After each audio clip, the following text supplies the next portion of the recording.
There seem to be various ways of limbering up for the 50 kilometres road walk. This event was contested in extremely hot weather, and the big field which set off round Wembley Stadium would soon be a way out on the long route through Stanmore, Edgware, Radlett, Aldenham and back.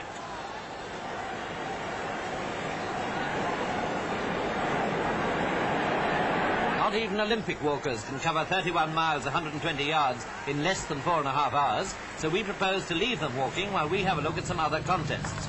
For example, Miss Baum of Austria wins the javelin throwing and beats the Olympic record with a throw of 149 feet 6. Now back to the walkers. Here are Whitlock, 388, and Martineau, both of Great Britain. Whitlock seems anxious about his appointment at the winning post. Even Olympic walkers, by the way, are allowed refreshments of a sort.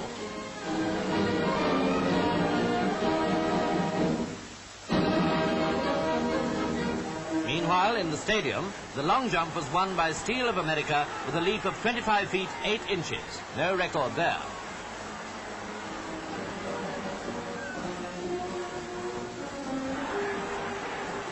Well, now we really must finish off this walking race. Here comes the winner, Lundgren of Sweden, 398. He hasn't won yet, but he's coming along in great style, heel and toe, and well out in front.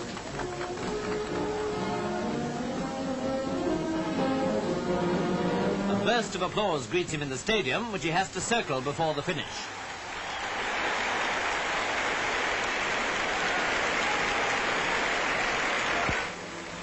His time was 4 hours, 41 minutes, 52 seconds, a trifle slower than Harold Whitlock's at the last Olympic Games.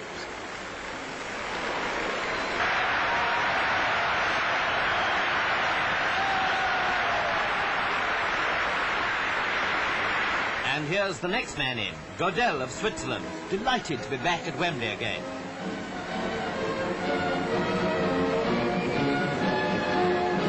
He thinks he's finished before he really has.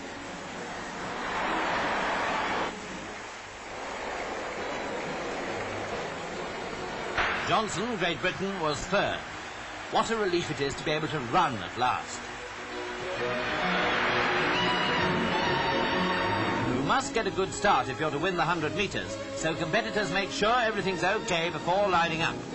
As a matter of fact, there was a false start in this important final. Then they're off.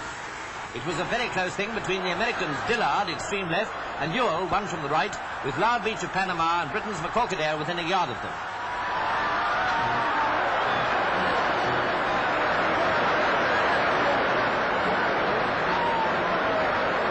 Indeed, it was so close that Barney Ewell evidently thought he'd done it.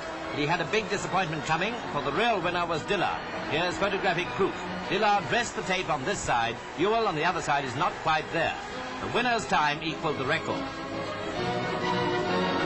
In such weather, the swimmers had the best of it. This is the men's 100-metre freestyle final. Among the spectators at the swimming pool were the Shah of Iran and Prince Bernhard of the Netherlands. It was a thrilling race. Here's a special view of the turn, something you couldn't have seen so well on the spot. The race was so close, it was hard to pick out the winner. Alex Yanni, the French ace, was out of form and unplaced. Victory went to Walter Rees, the American, who set a new Olympic record of 57.3 seconds.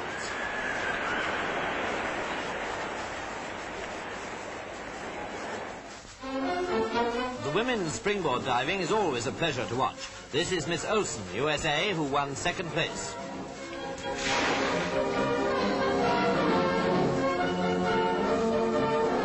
The winner was her compatriot, Mrs. Draves.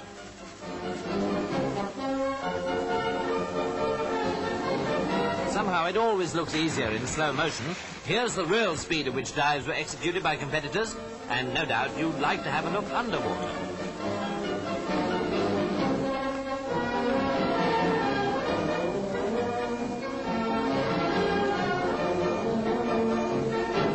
When competitors started out on the 800 metres final in the stadium, the Olympic record stood at 1 minute 49.8. But record-breaking is going strong this Olympiad, and a new time was made in this event.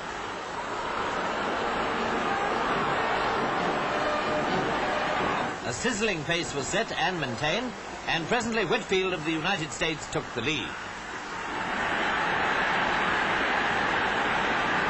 Then Wint, the tall Jamaican, began coming up fast with huge strides.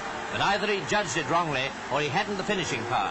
Anyway, he couldn't overhaul Whitfield, who won in 49.2, Wint also breaking the old record.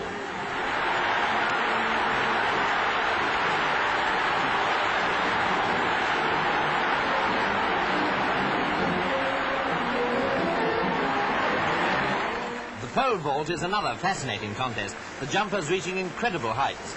Victory went to Smith, America, who cleared 14 feet, 1 1/4 inches. Now the women's 100 metres. No record here, but a fine race, with Britain's Dorothy Manley, far side, coming in only a split second behind the winner, Mrs. Blankerstone of Holland. Miss Manley, who's the first British girl ever to win a place in this Olympic event, is a 21-year-old shorthand typist from Essex. But suddenly it seemed that the English summer was over. Anyhow, it fairly poured with rain, and that made things awkward for a bit. The 5,000 metres final, too, had to be run in very bad conditions.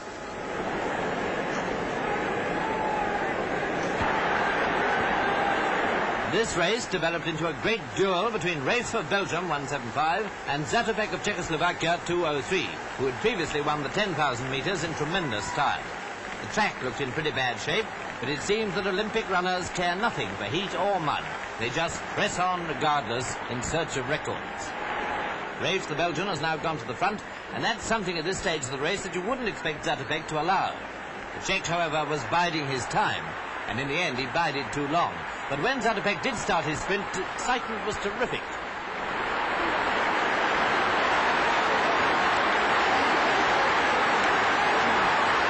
No, Zatopek couldn't catch up, and Rafe ran home the winner, both men beating the Olympic mark. For Rafe, there was quite a reception committee.